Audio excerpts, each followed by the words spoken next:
कि हजरत फुज़ैल इब्ने अयाज वो बयान करते, मैं गया था हज पर। ये पानी वाने का चक्कर छोड़ो यार, पानी मत पिलाना किसी को भी। मौसम गर्म नहीं है ज्यादा, सही मौसम है, मुनासिब मौसम, ज्यादा गर्मी तो नहीं लग रही है। हाँ, कुछ ना कुछ कुबत करता ही रहेगा आदमी। एक तो हमारे जलसे अब सनीमा घर बनते चले जा रहे हैं। इतनी वीडियो बन रही है, चलो एक आध बन जाती है, हालांकि बरेली से तो उसकी भी इजाजत नहीं। बैठ जा भाई, बैठ जा। अब इन बच्चों को भी इतना शौक हुआ है कि बस पूछो मत आप। तो मैं बहुत जल्दी इससे बातें बता रहा हूं आपको। वो बयान कर रहा है, मैं गया हज पे और मैं कर रहा था तवाफ। तवाफ के पहले चक्कर ही में जब मैं हतीमे काबा के करीब से गुजर रहा था, हतीमे काबा भी काबा ही है मगर उसमें छत नहीं,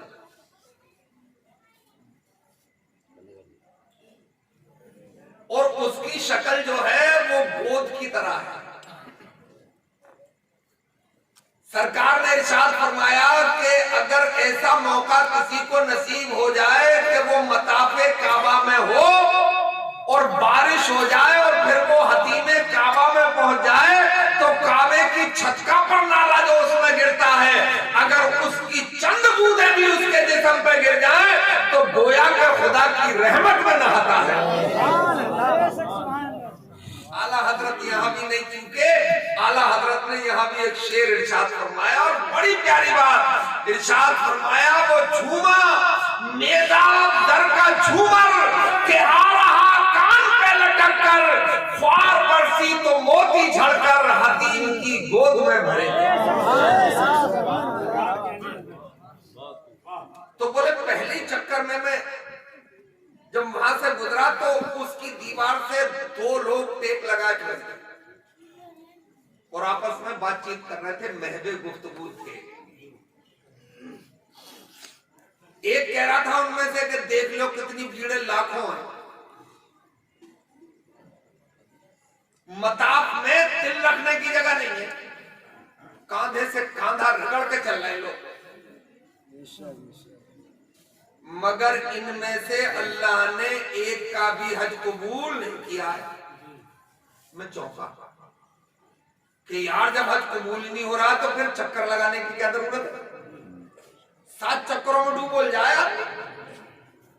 सीढ़ी चढ़ना दूबर हो जाती है और 7 चक्कर लगा के 2 रकत नमाज मकाम इब्राहिम पे पढ़ना है और फिर सीधे सफा मरवा में जाके दौड़ना है। तो बोले मैं वहीं रुक गया। तो उनमें से दूसरे ने पूछा कि इनमें से एक का भी हज कबूल नहीं हुआ?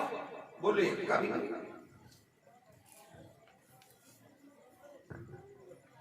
बोले वाकई नहीं हुआ? बोले इनमें से तो किसी का हुआ नहीं है, अलबत्ता एक ऐसा शख्स है कि जो हज पे आया ही नहीं है, अल्लाह ने उसके बगैर आए उसका हज भी कबूल कर लिया है और उसी के सदके में लाखों लोगों का भी हज कबूल कर लिया। सुभान अल्लाह, सुभान अल्लाह, बहुत।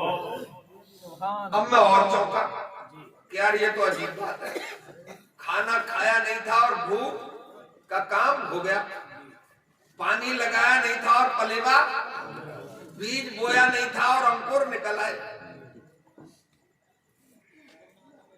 अब मैं ताज्जुब से उनकी तरफ देख रहा था और फिर मैंने उन पे मोमिनाना नजर डाली। मेरी बात समझ में आ गई कि ये इंसान नहीं है बल्कि इंसानी शक्ल में अल्लाह के फरिश्ते हैं जो अल्लाह ने हमारी रहनुमाई और तबलीग के लिए भेजे। अब उनमें से पूछा उसने कि यार वो कौन सा खुशनसीब इंसान के हज पे आया ही नहीं, बगैर आए अल्लाह ने उसका हज कबूल कर लिया और इस जगह कबूल किया कि उसी के तुफैल में सबका भी हज कबूल कर लिया। वो कौन है, कहां का है?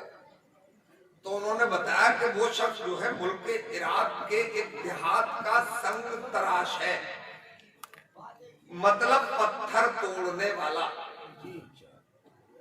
पत्थर तोड़ता रहता है और पाक पढ़ता रहता। बोलो सुभान अल्लाह। दिल में इरादा ये रखता है कि मैं भी जाऊंगा एक दिन मदीने, मैं भी जाऊंगा खाना-ए काबा का तवाफ करूंगा, सफा और मरवा की सही करूंगा, मैं भी अरफात में जाऊंगा, मुज़दलिफा में जाऊंगा, मिना में जाऊंगा, और जब इनसे फारिग हो जाऊंगा तो फिर अंदाज ये होगा मदीने के सफर का कि हाजियों आओ, शहंशाह का रोजा देखो, काबा तो देख चुके, काबे का काबा। नारे तकबीर, नारे रिसालत, फैज़ाने गौसे आदम, मसलके आला हज़रत, फैज़ाने सरकार मुफ्ती आज़म हिंद, नारे तकबीर। फिर सरकार के रोजे का दीदार किया जाएगा, है? और अंदाज वही। अच्छा, ये काम तो अपना भी कर सकते हैं, मोटरसाइकिल हाथ और पैर से भी चलेगी, है? ट्रैक्टर भी, माओ आटा हाथ से ही तो गूंथती हो, जबान कानाफूसी में इस्तेमाल मत करो, घर में भाइयों के दरमियान में नफरत की दीवारें खड़े करने में इस्तेमाल मत करो, चुगली में खर्च मत करो। मैं तुम्हें मशवरा देता हूं कि इधर आटा गूंधे और दुरूद-ए पाक पढ़ते पढ़ते गूंधे तो जन्नत में जाने का रास्ता भी हमवार हो जाएगा और तुम्हारे आटे और रोटी में भी बरकत हो जाएगी। नौजवानों, कान में लीड निकाल दो यार, तुमसे नहीं कह रहा, जर्नल बात कह रहा। सफर कर रहे हो, फर्राटेदार आपकी कीमती मोटरसाइकिल रोड पर दौड़ रही है, पीलीभीत जाना है, बदायूं जाना है, दिल्ली जाना है, लंबा सफर है, मौके से फायदा उठाओ, गियर पैर से डालो, रेस हाथ से बढ़ाओ, मगर जबान से मुस्तफा जाने रहमत को याद करते चले जाओ। जिंदगी का भी सफर तय होगा और आखिरत की जिंदगी में चार चांद। तमन्ना है, पत्थर तोड़े जा रहे हैं, तवाफ की तमन्ना है, हज की तमन्ना है, कुछ रकम बचाते हैं, इकट्ठी करते हैं, सुनाए कि कतरे कतरे से दरिया हो जाता है ना। और अच्छा, ये जिंदगी गुजारने का बेहतरीन फार्मूला है। जिसके पास आमदनी से कम खर्चा है, 100 रुपये कमा के लाए, जरूरी नहीं है तो गोश्त ही खाएंगे, दाल बना ले वो भी पतली, 2 रुपये बचा के रखा।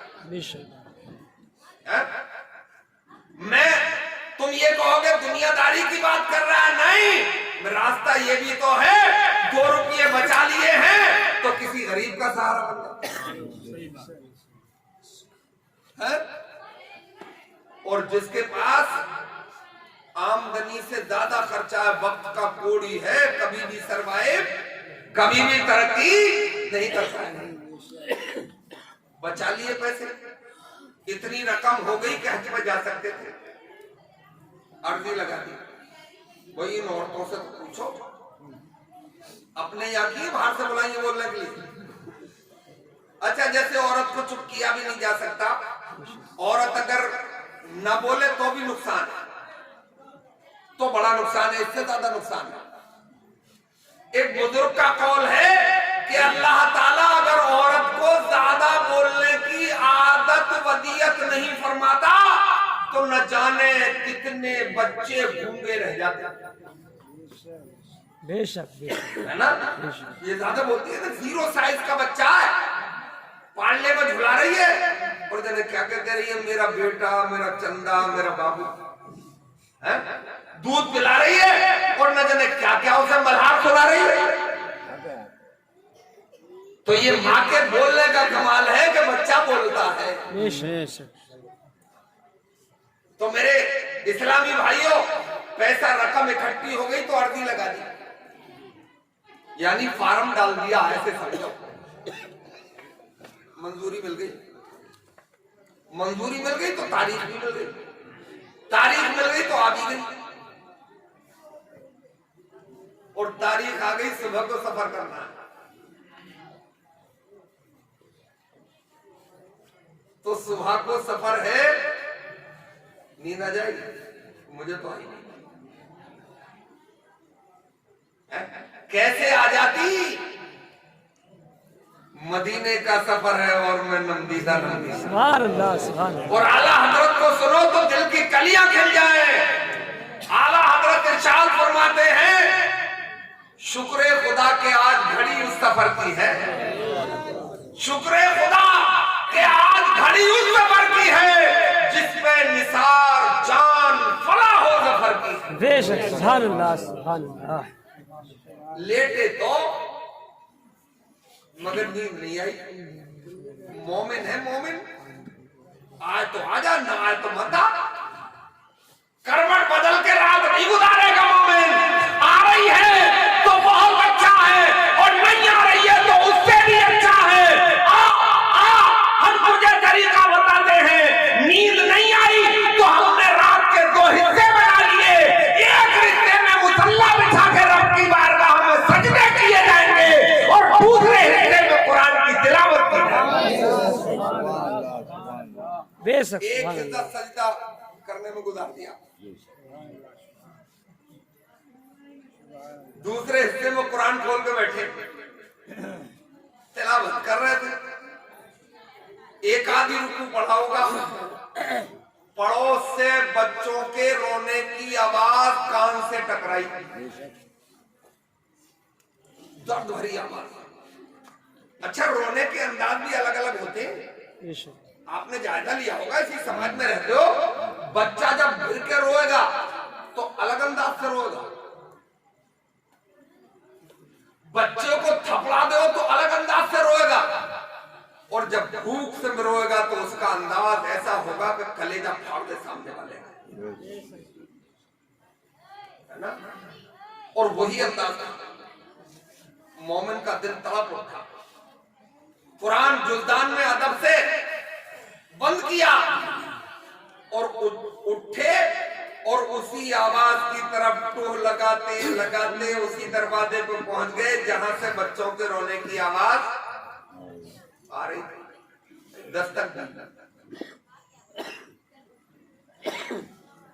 दी अंदर से एक बारीक सी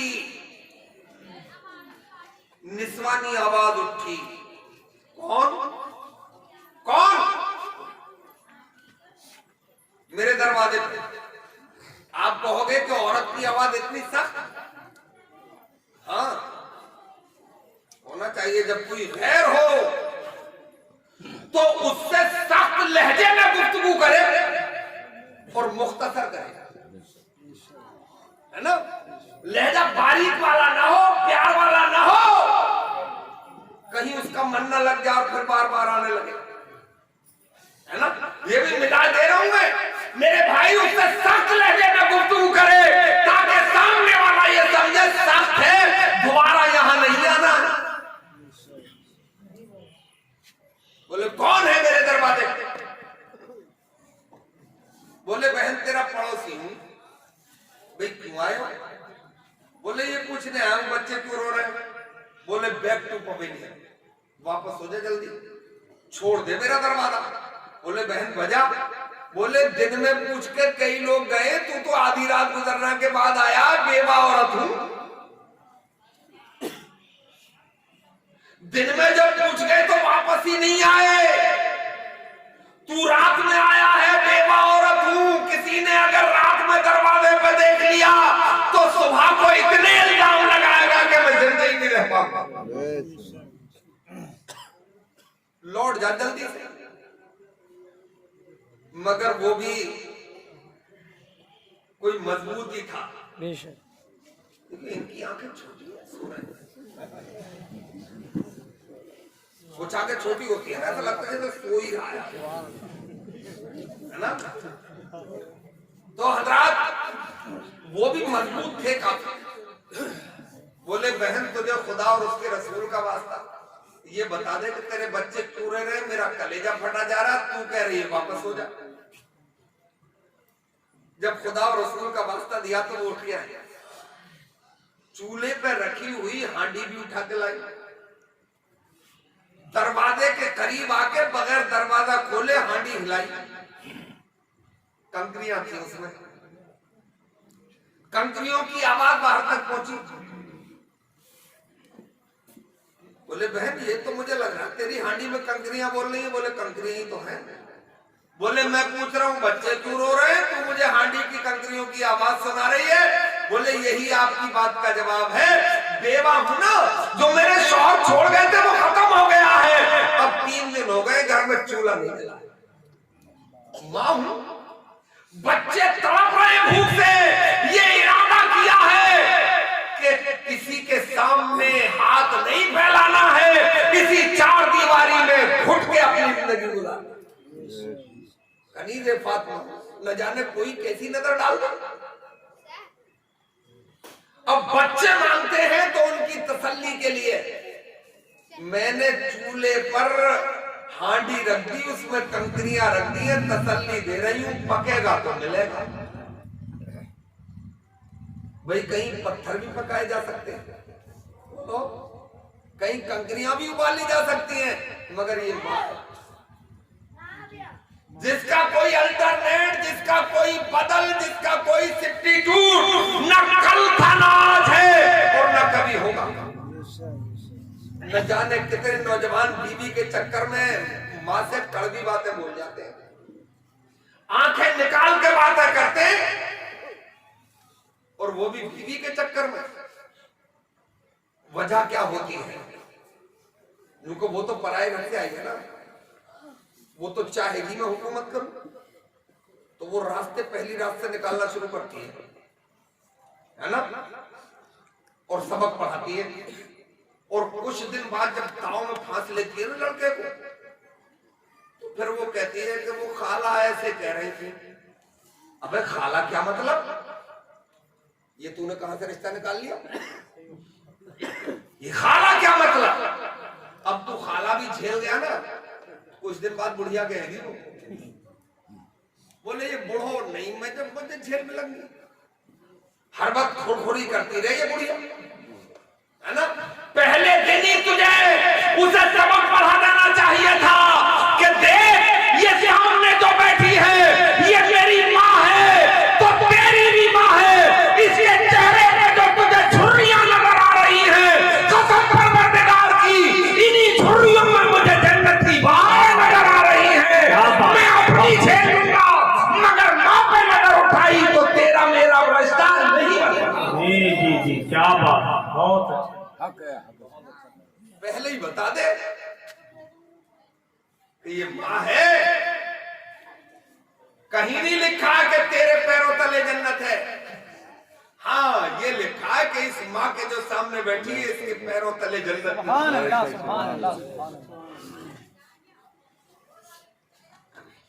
तो माँ का बदल नहीं है। माँ हांडी रखे हुए, वो भी कंकरियां डाल के पकेगा तो मिलेगा। शेर सुना दूं का? सुनो जरा, मेरे सर से मेरी सारी मुसीबत टाल देती है। बेशक सुभान अल्लाह। मेरी माँ मेरे दामन में दुआएं डाल देती है। सुभान अल्लाह। और परेशान हो अंधेरों से तो जाओ माँ के कदमों में। परेशान हो अंधेरों से तो जाओ माँ के कदमों में। ये जब चाहे मुकद्दर में उजाले डाल दे। सुभान अल्लाह। और कोई ऐसा करे तुम पर, दुआ दो उसकी मादर। कोई ऐसा करे तुम पर, दुआ दो उसकी मादर को। यही माँ ज़र्फ देती है, यही अमाल देती है। बेशक। और ये माँ है, घर में फाके और बच्चे जिद पे आ जाए, मंगाकर खुल्द की पोशाक तन पर डाल देती है। हजरात, अभी वैसे मेरे पास वक्त है 5-6 मिनट का, और इसको बड़ी तेजी से पूरा कर रहा हूं। बोले बहन अब ज्यादा नहीं, रुक जा जरा, यहीं खड़ी रही हो, अभी आती हूं। जो सफर के लिए खाना बनाया था ना वो उठाया, जो खर्चे के लिए थैली थी वो उठाई, यानी रखते सफर भी और ज़ादे राह भी। पहुंच गए दरवाजे पर, बोले बहन खोल दे दरवाजा थोड़ा सा, पकाने की जरूरत नहीं है, पका पकाया लेके आया, हम अपने बच्चों को खिला। और सुन, ये थैली भी पकड़, ये कल का इंतजाम है। और तेरी ही गली में तुझसे चौथे मकान में रहता हूं, वादा करके जा रहा हूं, खुद तो भूखा सो जाऊंगा मगर तुझे और तेरे बच्चों को कभी भूखा नहीं याद करना। हजरात, अब न राधे राहे न रखते सफर हज पे आ नहीं सकते। अल्लाह ने इस अमल को इतना कबूल फरमाया कि बगैर आए उनका हज भी कबूल कर लिया और उन्हीं के तुफैल में लाखों लोगों का भी हज कबूल। बेशक सुभान अल्लाह। जानते हो क्यों? इसके पीछे भी एक लॉजिक है, वजह इसके पीछे। एक अल्लाह का घर वो है जैसे हम खाना काबा कहते हैं, उसे बैतुल्लाह भी कहते हैं। वो दुनिया के बीचों बीच में है। पूरी दुनिया के लोग आके उसका परिक्रमा करते हैं, चक्कर लगाते हैं, तवाफ करते हैं, है ना? मगर ये मोमिन का दिल, ये भी तो अल्लाह का घर है। समझो, ये मोमिन का दिल भी तो अल्लाह का घर है। खास बात कह रहा हूं, जो इस दिल को तोड़ के, किसी का दिल दुखा के, लूट खसोट करके, बेईमानी और मक्कारी करके, यानी 900 चूहे खा के जो बिल्ली हज को जा रही है, कल कसम खुदा की देख लेना, कल मैदान महशर में उनके जवाब पलट के उनके मुंह पे मार दिए जाएंगे। और जो किसी बेवा का गरीब का सहारा बन गए होंगे, कल मैदान महशर में उनके हाथ में जन्नत के टिकट अता कर दिए जाएंगे। इसलिए मालदारों, रईसों, गरीबों का सहारा। अगर मकबूल भाई आ जाते तो उन्हें एक नुस्खा बता देते। चलो नहीं आए तो नहीं बताएंगे, वक्त भी हमारा पूरा हो गया। अरे छोड़ो, अभी ये शोरा हजरात भी है, किसी और शादी में आकर वो नुस्खा बताएंगे। टीम की तो बहुत था, मगर एक तो बवाल ये है कि शादियों में एक दिन पहले खाना करने का क्या मतलब है भाई? इसकी तो इजाजत है नहीं। वलीमे का हुक्म है शरीयत में, उस सुन्नत को तर्क करेगा, पहले दिन खाना खिला देगा। इसमें भी फायदा क्या होता मैं ये नहीं समझ पाया।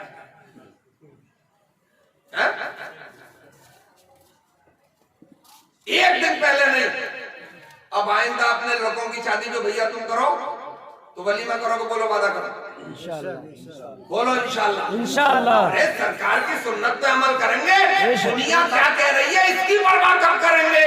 हम तो इस बात की परवाह करेंगे कि मुस्तफा जाने रहमत ने क्या कहा।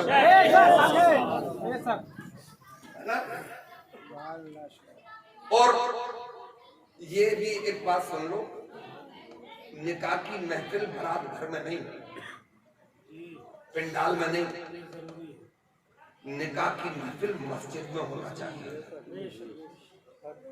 वजह जानते हो? ये रहमतों की महफिल है, ये बरकतों की महफिल है, ये नेकी के फरिश्तों के नुज़ूल की महफिल है ना? और हदीस शरीफ में जहां नापाक लोग होते हैं वहां फरिश्ते, रहमत के फरिश्ते नहीं आते हैं। मस्जिद में अगर महफिल सजाओगे तो पहला फायदा तो ये होगा कि बेगुसले सांड नहीं होंगे उसमें। बेशक, सुभान अल्लाह, सुभान अल्लाह। सब पाक साफ लोग होंगे और वहां निकाह पढ़ाया जा रहा होगा, इधर निकाह हो रहा होगा, वह खुदा की रहमत का नुज़ूल होगा। और दूसरा एक फायदा ये भी बड़ा है, ये होगा कि अपने रहबर, अपने इमाम, अपने पेशवा की इज्जत भी बरकरार रहेगी, है ना? अब क्या 5,000 रुपए लीव दोगे? कहीं कहीं तो इसमें भी रख रहे हैं, है ना? इमाम साहब बोले आ जाओ निकाह के लिए, आगे रजिस्टर बगल में दबा हुआ, इमाम साहब आ गए, बैठे हुए एक तरफ। बोले क्या हुआ साहब? अरे बोले अभी तो यार वो निकाह का जोड़ा ही नहीं लिया है लड़के वाला। बोले हमारी तो सरकार वक्त हो रहा है। बोले थोड़ा सब्र कर ले। अब वो अजान हो ही गई, बोले इमाम साहब अजान के बाद ही आ जाएंगे, नमाज के बाद।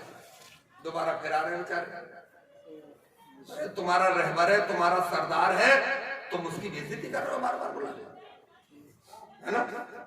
तुम अभी इतने डेवलप नहीं हुए दुनिया में जितने अंग्रेज हो गए। एक फंक्शन शादी का दिखा देना, एक तो उनके शादी होती मुश्किल से। यूरोप में 80% हरामी है, निकाह का मामला उनके यहाँ नहीं है। बोले कौन झंझट पाले आप दो जुमले बोल के कि ये बीवी है, हाफ हाफ पार्टनर। उनको वाइफ कहते हैं ना, वाइफ मतलब हाफ हाफ पार्टनर। हमारे यहाँ एक समझौता है, कॉन्टेक्ट है ना, इसमें भी भलाई है कॉन्टेक्ट होने में। निकाह एक कॉन्टेक्ट है कि भाई पट रही है तो पूरी उम्र चलेगी, और हम अगर लड़की को पसंद नहीं है तो घुट के मत मार, बता दे तलाक दे देंगे, समझौता है। हमारी नहीं पट रही है तो फांसी खा के मत मार, अलग हो जा, तेरा रास्ता अलग है, हमारा रास्ता अलग है ना भाई। जब जुल्म की हद हो जाए इस तरफ से या उस तरफ से तो छुटकारा बेहतर है। तो हमारे यहाँ कॉन्टेक्ट है, उनके यहाँ क्या है, हाफ हाफ पार्टनर, बराबर बराबर का हिस्सा। हमारे यहाँ कुरान में अर्रिजालो कव्वामूना अलन निसाए, हमने मर्दों को औरतों का अफसर बनाया है ना। और अफसर को दबंग होना जरूरी है। अगर एसएसपी या डीएम ना दिले का हल्का फुल्का होगा ना, छिचोरा, तो फिर दिला नहीं चला मिलेगा उसे। और मियाँ जी भी अगर बुद्धू होंगे ना तो जोरू के गुलाम बन जाएंगे और घर का खेल बिखेरा हो जाएगा है ना। तो औरतें सुनी नहीं रही है, मुझे मैं मशवरा दे रहा हूं कि देखो, शेर को गुर्राने की आदत होती है, अगर वो ना गुर्रा है तो लोमड़ी भी मुंह चढ़ाए। उसकी एक गुर्राहट में हाथी तक की चीख निकल जाए है ना। तो आदमी की फितरत में गुर्राना, तभी तो बच्चे कूड़ में रहेंगे, तभी तो औरत कूड़ में रहेगी, ना कुछ सुलग ले। तो जब आदमी गुर्रा है ना तो औरत को चाहिए कि सब है ना। और जब वो गुर्रा के बाहर चला जाए नाराज होके, अब फोन का जमाना, तब फोन करे, कहाँ हो साहब? बोले बाजार में। बोल क्या कह रही है? अरे बोले खाना तैयार हो गया था। बोले अच्छा आ रहा हूं तो। बोले कबाब भी ले आऊं। बोल कितने ले आऊं? बोले बस 10 कबाब ले आऊं, 20 ले आएगा। तो बहादुर की शान ये है कि वो है ना। तो मेरी गुजारिश है आपसे कि अपने आइम्मा का भी ख्याल रखिए और शादी ब्याहों के ये बड़े बवंडर खत्म कर दीजिए, हम सब मिलकर खत्म करें। इसी में अमान है, इसी में हमारा दिल का सुकून है। एक अंग्रेज ने लिखा है कि निकाह क्या है, ये 2 तारों, बिजली के तारों का संगम है, नेगेटिव और पॉजिटिव। सही जुड़ जाते हैं तो घर का हर उपकरण जलता है, काम करता है। जैसे कि पंखा भी चल जाएगा, वॉशिंग मशीन भी चल जाएगी, मिक्सी भी चल जाएगी, फ्रिज भी चल जाएगा। और स्पार्किंग होती रही अगर तो खतरा है फ्रिज फूट जाए, डर लग रहा पंखा भी चला जाए, मिक्सी भी गायब हो जाए है ना। और वो अंग्रेज लिखता है कि सबसे बेहतर मजबूती से इन तारों को जोड़ने का तरीका और रास्ता तन्हा पैगंबर इस्लाम ने बताया।